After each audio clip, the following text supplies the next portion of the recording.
Hello et bienvenue dans une nouvelle vidéo. Aujourd'hui, comme chaque lundi, on fait notre Will I Buy It hebdomadaire. Alors avant toute chose, j'ai la crève, je pense que ça s'entend, ça va continuer à s'entendre dans le reste des vidéos de cette semaine, à part peut-être une ou deux qui ont été filmées avant que je tombe malade. Donc je vous cache pas qu'aujourd'hui je vais faire vite, hein.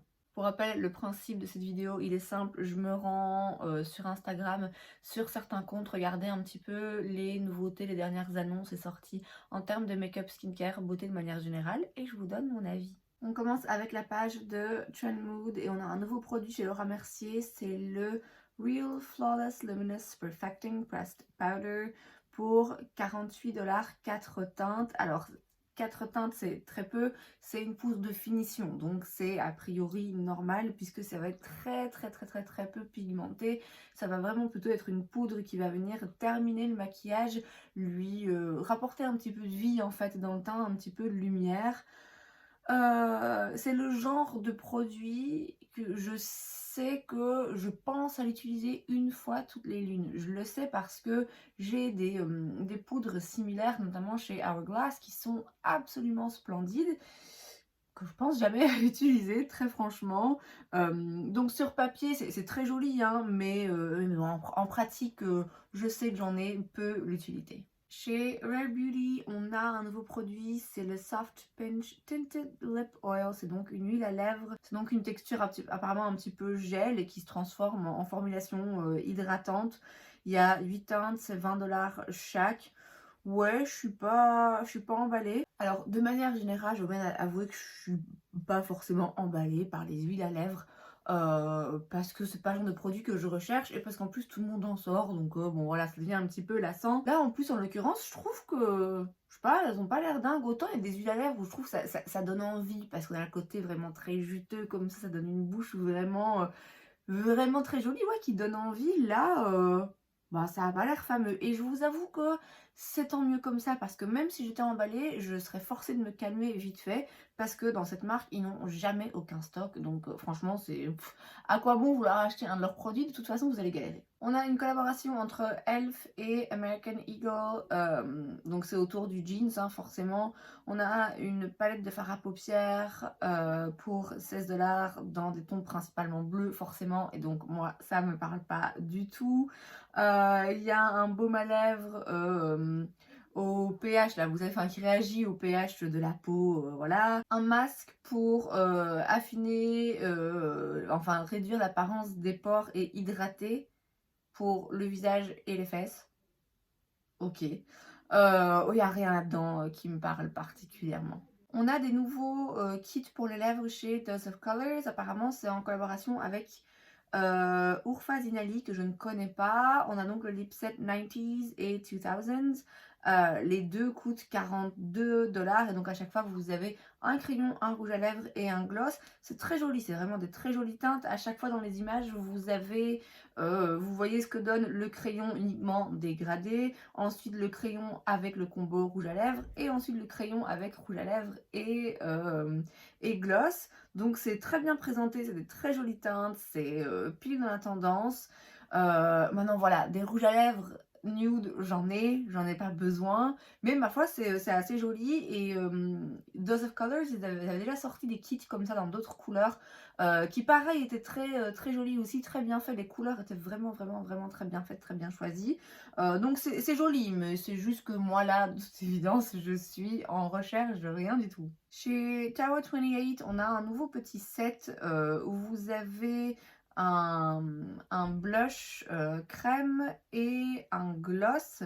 Deux produits pour lesquels ils sont assez reconnus, assez bien réputés. Le petit kit coûte donc 27 $. C'est intéressant, c'est des produits que j'ai envie d'essayer. Malheureusement, c'est pas la teinte moi que je voudrais essayer, donc c'est pas ça que j'achèterai, mais je voudrais bien essayer les blushs crème et les gloss de Tower 28 parce que j'en ai entendu dire beaucoup de bonnes choses. On a un nouveau produit chez The Ordinary qui est une marque de skincare vraiment bon marché. Il s'agit d'un sérum apaisant pour les peaux sujettes aux imperfections. Donc ça peut être pas mal. Enfin, ça peut moi m'intéresser.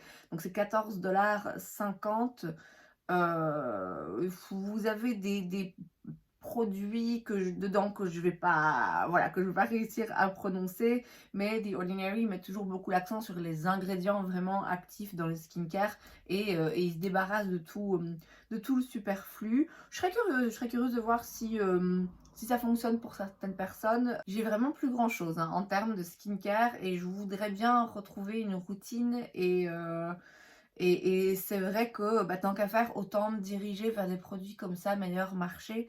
Donc je garde l'œil ouvert de manière générale sur The Ordinary. On a une nouvelle formulation de Shadow Sticks chez Colourpop. C'est donc des sticks crémeux pour de fard à paupières. Donc je crois que ça existait déjà, hein, mais simplement ils ont retravaillé la formulation. Ils ressortent un produit préexistant pour continuer à gagner de l'argent et à créer des déchets parce qu'il n'y en a pas assez. Je vais essayer de rester zen. Il y a donc 16 couleurs. Ça coûte 7$ pièce, donc voilà, c'est pas du vol. C'est intéressant hein, comme produit. Je sais que ça plaît à beaucoup parce que c'est facile. Du coup, on applique une petite couleur un petit peu lumineuse, un petit peu crémeuse. Moi, c'est pas le genre de produit vers lequel j'ai tendance à me diriger. Me voilà pourquoi pas, vu le prix assez bas et la diversité de coloris, bon ma foi, j'entends que ça parle. Chez Makeup Forever, on a une nouvelle HD Skin Cream Contour and Highlight Sculpting Palette pour 85$. C'est donc une palette de fard crémeux pour le contour, pour réchauffer le teint, pour l'highlight, donc mettre en valeur certaines parties, enfin voilà. En soi, vu le nombre de teintes que vous avez, 85$ de nouveau, c'est assez, je vais dire abordable, non c'est pas abordable, mais je veux dire le prix est raisonnable quand on regarde quantité-prix, si vous voulez, par rapport au nombre de teintes. Cela étant dit, vous n'avez pas besoin de toutes ces teintes, enfin je pense pas qu'une seule personne ait fondamentalement besoin de toutes ces teintes puisque vous avez une couleur de peau. Ça peut s'avérer utile, après c'est vrai si... c'est vrai que c'est mon cas, si vous avez tendance à pas mal bronzer l'été, que donc du coup vous avez besoin d'avoir plus de diversité dans les teintes, aussi bien pour l'highlight que pour le contour que pour réchauffer le teint. Je pense quand même que ça s'avère particulièrement utile pour les make-up artistes. Bon, dans tous les cas, voilà, moi c'est pas quelque chose qui m'intéresse. Comme je dis, ça peut être intéressant si vous voulez vraiment juste un produit avec tout ce qu'il faut, une petite palette avec tout ce qu'il faut pour votre teint. Vous pouvez utiliser aussi bien été comme hiver. Bon voilà, pourquoi pas, mais non, moi ça me parle pas. On a une nouvelle palette chez Byredo, c'est une palette édition limitée, c'est la palette Remembrance. Il y a 18 fards, je vois pas le prix, c'est sûrement très cher. J'ai en tête que cette marque est vraiment très chère. Et alors, je trouve pas ça joli du tout, je suis désolée. Ça fait cheap, je sais pas pourquoi, mais il y a quelque chose dans la taille des pannes, la façon dont ils sont séparés. Je sais pas, mais il y a un truc qui ne me plaît pas du tout dans l'apparence en fait de la palette. Bon après si je passe outre et que je regarde les couleurs, bon c'est une palette nude, vous avez un petit peu de chaud, un petit peu de froid. Ouais, c'est vraiment rien de spécial, hein. Chez Morphe, on a une nouvelle palette, c'est la Heat Seeker. C'est en réalité une collection, c'est la Heat Seeker Collection parce que vous avez un kit avec 5 pinceaux pour 26$ et donc la palette avec 18 fards. Ouais, 18 fards pour 22$. Le prix est correct. Le packaging de la palette me fait énormément penser aux palettes de Too Faced. D'ailleurs, franchement, avant de voir que c'était Morphe, je croyais que c'était Too Faced. C'est très chaud, hein. C'est très chaud, très orangé. Moi, ça me dérange pas.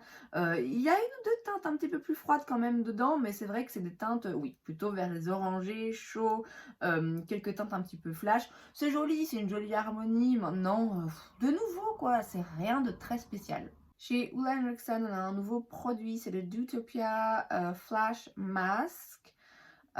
C'est donc un masque aux HA qui va permettre de retexturiser et illuminer le teint. Il y a aussi de l'acide salicylique pour clarifier la peau et contrôler les huiles. Il y a de l'acide hyaluronique donc pour l'hydratation. Il y a aussi de l'aloe, donc pareil pour hydrater, calmer. Enfin bref, c'est un masque apparemment qui fait un petit peu tout. Ça a apparemment un look un petit peu iridescent comme ça. Bon, ça, je pense que c'est un petit peu plus pour le marketing qu'autre chose. Je ne vois pas le prix. Je vois par contre, et je suis un petit peu, je sais pas s'il y a eu une erreur ou pas, il est marqué que ça va être disponible le 18 août. C'est quand même dans très longtemps, je sais pas si c'est une faute de frappe. Quoi qu'il arrive, peu importe que ce soit disponible demain ou en août, de toute évidence ça m'intéresse pas. Il n'y a plus rien de très surprenant, hein. Vous avez compris que globalement, pas grand chose qui m'intéresse en ce moment. Chez Sol de Janeiro, on a une nouvelle crème pour le corps en édition limitée, c'est la Rio Radiance Body Glow Cream, 48 $. Je commence à avoir un petit peu de mal à suivre moi, Sol de Janeiro, j'ai l'impression que toutes les 2 semaines ils sortent un truc. J'ai du mal à voir en quoi c'est différent. Enfin, je sais pas, à un moment donné, t'as pas besoin de sortir 10 000 crèmes pour le corps qui sont à chaque fois légèrement différentes. Oui, voilà, là, il y a de la vitamine E, squalane, de l'huile de graines de carotte. Oui, une crème hydratante pour le corps, quoi. Chez Kosas, on a un nouveau produit, le Dream Bee Moisturizing Mineral Sunscreen SPF 40 with ceramides and peptides.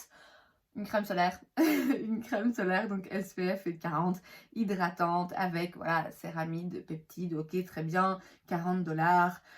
Je rappelle quand même que la crème solaire, c'est bien d'en mettre, mais en fait, il faut la mettre toutes les 2 heures, sinon ça sert à rien, en fait. Donc les produits comme ça qu'on vous vend pour ah c'est super parce que c'est une crème solaire qui est lumineuse, qui laisse pas de cast comme ça blanc, qui va bien en dessous du make-up et tout, c'est très bien. Mais je veux dire, si votre make-up a de la poudre, bah c'est foutu parce que en journée vous êtes censé remettre de la crème solaire. Or remettre de la crème solaire sur de la poudre, vous voyez un petit peu les dégâts. Bref, c'est très bien, mais il faut en mettre plusieurs fois par jour si vraiment on veut que ce soit efficace. Chez Juvia's Place, on a un nouveau blush, c'est le Blushed Liquid Blush, ça fait beaucoup de blush. C'est donc un fard à joues liquide hein, qui existe en pas mal de couleurs, qui coûte 18 $, donc ma foi, voilà, ça va, c'est raisonnable. Il part d'une formulation radiant, donc quand même un petit peu lumineuse, pigmentée, et qui se construit. Moi quand même c'est le genre de truc où j'ai peur que ce soit pensé comme un dupe du blush liquide de chez Rare par exemple, qui pour moi est pas ouf, est trop pigmenté en fait, c'est trop pigmenté, du coup je trouve ça pas forcément si facile que ça à travailler, ça déplace un petit peu tout, c'est pas forcément harmonieux, là comme ça en le voyant. Bon, déjà, d'une part, il n'y a aucune couleur qui vraiment m'intéresse, mais la formulation, surtout, je pense que c'est pas le genre de formulation que moi, personnellement, j'apprécie. Chez Woman Beauty, on a le Double Take Skin Perfecting Blush Duo. C'est donc un duo de blush. Il y a 6 teintes, enfin 6 duos de teintes disponibles, 33 $ chaque. Et donc, vous avez d'un côté un blush mat et de l'autre un blush topper, je dirais plutôt, donc il peut se rajouter par-dessus le blush ou pas. Non. Non, c'est vrai que de base, c'est pas forcément le genre de produit quand il n'y a pas de démarcation comme ça entre les pannes. J'aime moyennement. J'ai un blush comme ça, Charlotte Tilbury, que je mets pas du tout au début, que j'ai appris à apprécier. C'est vrai que maintenant je l'aime beaucoup. Mais de base, j'aime bien que les pannes soient séparées, quoi. Mais bon, ça c'est une préférence personnelle. On a une nouvelle palette chez Pat McGrath, c'est la Mini Eyeshadow Palette Sublime Smoke. Il y a donc 6 teintes, 29 $. C'est des teintes pour faire un smoky, hein, tout simplement. Donc c'est des couleurs plutôt nude mais intenses. Hein. Ouais, non. Alors l'avantage c'est que c'est pas cher pour une fois pour une palette Pat McGrath. Parce que 30 $ pour 6 fards, c'est pas donné. C'est quand même pas donné, mais disons que ça paraît plus abordable que leur palette à 150 balles, clairement. Bon, après, du coup, est-ce que ça vaut forcément le coup? Je suis pas sûre, parce que à part ces fards vraiment très très très spéciaux, je trouve que le reste de ces fards, que ce soit les simples métalliques ou les mats, c'est rien pour moi qui vaut des fortunes, donc non. On a un nouveau kit de favorites chez Sephora, c'est le Summer Must Have, ça coûte 35 $. Vous avez un petit duo Natasha Denona où vous avez un blush et un highlighter.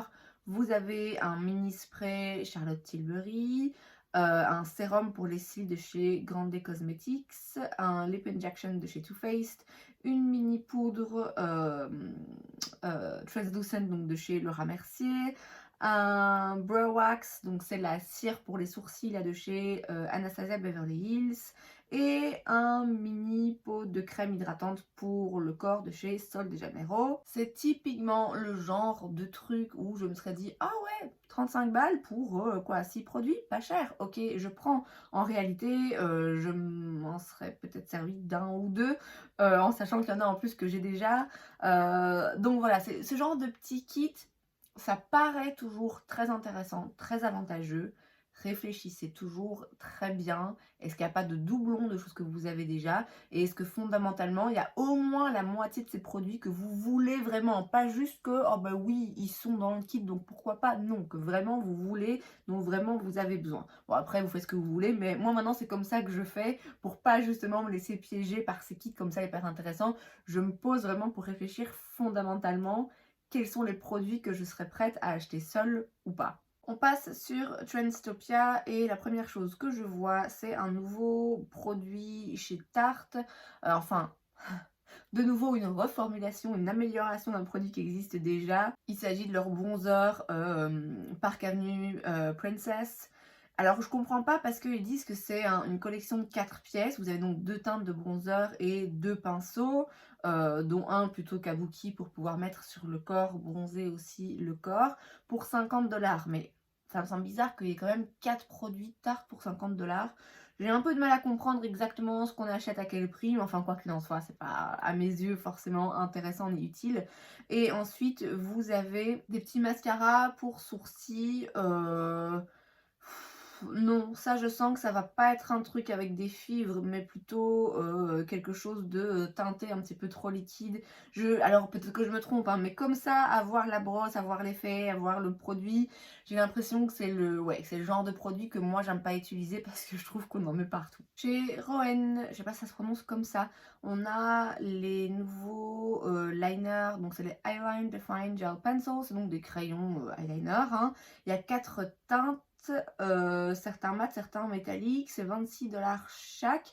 J'ai en tête que Roen c'est une marque un petit peu chéros, pourtant 26 $, bon, pour un crayon c'est pas donné, c'est beaucoup trop, hein, dépensez pas autant d'argent pour ça, il y a moyen de trouver beaucoup moins cher qui va faire absolument la même chose, mais disons que dans la gamme de ce qui peut être très cher, je trouve que 26 $, bon, c'est pas encore le plus cher qu'on puisse trouver. Bon, dans tous les cas, bon, c'est pas quelque chose dont j'ai besoin, c'est pas quelque chose de très emballant, quoi. Dior nous sort déjà sa collection pour l'été 2023. Franchement, vu le temps qu'il fait là en ce moment en Belgique, on est bien loin de l'été. Après, je suis pas contre le fait qu'on commence à en parler parce que peut-être que ça va le faire venir un petit peu plus vite. On a donc des highlighters, des petites palettes à 5 fards là qui coûtent extrêmement cher et qui ne donnent vraiment pas grand chose, des produits pour les lèvres, des vernis. Bon, c'est de nouveau rien de bien neuf, hein, simplement on vous sort une collection en édition limitée de produits qui existent déjà, simplement on change un petit peu la teinte. Ouais, non, hein, non, ça m'intéresse pas. Givenchy également nous sort sa collection pour l'été. On a d'abord des baumes à lèvres avec un effet marbré comme ça, en édition limitée évidemment. 4 teintes. On a le Skin Perfect Compact Cream and SPF 30. Donc si je vois bien, c'est une crème et un SPF. Ça n'a pas l'air teinté. Et c'est dans une forme coussin. Ouais, du mal à comprendre exactement, en dehors du fait que le packaging est joli, voilà. Vous avez après des produits de nouveau, soins, SPF, je vais pas tout détailler parce que de toute façon, encore une fois, il n'y a pas le prix, mais encore une fois, on sait que c'est cher. Ouais, c'est vraiment rien d'intéressant, rien de neuf, hein. Chez Gloss Cosmetics, on a les Chroma Flick, 15 $ chaque. Ce sont donc des liners liquides effet duochrome qui ont l'air très jolis, très fun, un peu différents, hein, pour le coup. Il y a quelques teintes qui ont l'air vraiment pas mal.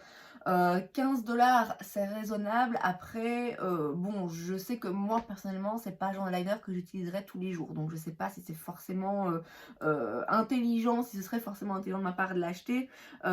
J'ai des produits déjà un petit peu duochrome comme ça que je trouve absolument splendides mais que j'utilise jamais. Donc je vais pas me lancer dans le fait d'agrandir cette collection de produits qui sont très jolis à regarder mais que concrètement je ne mets pas, mais c'est joli et puis ça change un peu. Pour le printemps 2023, là voilà, là c'est un petit peu, ça correspond vraiment à la saison dans laquelle on est, même si encore une fois là en Belgique on est plutôt en hiver toujours. On a la collection Electrip de chez Melt, on a donc une palette de fard à paupières, une trousse, on a des lip paint, donc des rouges à lèvres métallisés avec des teintes hyper intenses, et aussi un petit pot de paillettes en gel, je pense, pour le corps. Il y a rien qui me parle. Alors les paillettes, vous savez, ça me parle toujours un peu, mais voilà, c'est pas utile hein, pour moi en ce moment. Les produits lèvres, c'est très joli comme ça sur photo, moi ça ne me va pas. Et la palette, elle m'emballe pas. Chez Kimchi Chic Beauty, on a une nouvelle setting powder, c'est la Almost Catfished. Très marrant comme nom, 18 $. Vous avez une teinte translucide, l'autre banane. Oui, pourquoi pas, hein, si ça tombe, c'est absolument miraculeux. Le packaging est mignon. J'avais une palette d'highlighter chez Kimchi qui était très spéciale, mais du coup, j'utilisais assez rarement. C'est pas quelque chose dont j'ai besoin de toute façon, donc ce sera pas pour moi cette fois-ci. Et enfin, chez Blend Bunny Cosmetics, on a la Juicy and Bare Collections. On a des huiles à lèvres, hein, encore une fois. Des pinceaux, si je vois bien. On a 2 palettes de blush. Une avec des blushs un petit peu plus nude, neutre, classique, et l'autre avec des blushs hyper colorés. L'une comme l'autre, il y a très peu de teintes là-dedans que concrètement j'utiliserai. J'ai déjà une ou deux palettes de blush et je ne les utilise pas parce que je n'y pense pas, donc ça ne sert à rien de continuer à m'entêter dans cette direction. Et c'est donc tout pour cette vidéo, j'espère que ça vous a plu. Si c'est le cas, n'hésitez pas à laisser un like. Vous pouvez aussi vous abonner à ma chaîne parce que c'est gratuit, donc pourquoi pas. Et moi je vous vois la prochaine fois. Bye.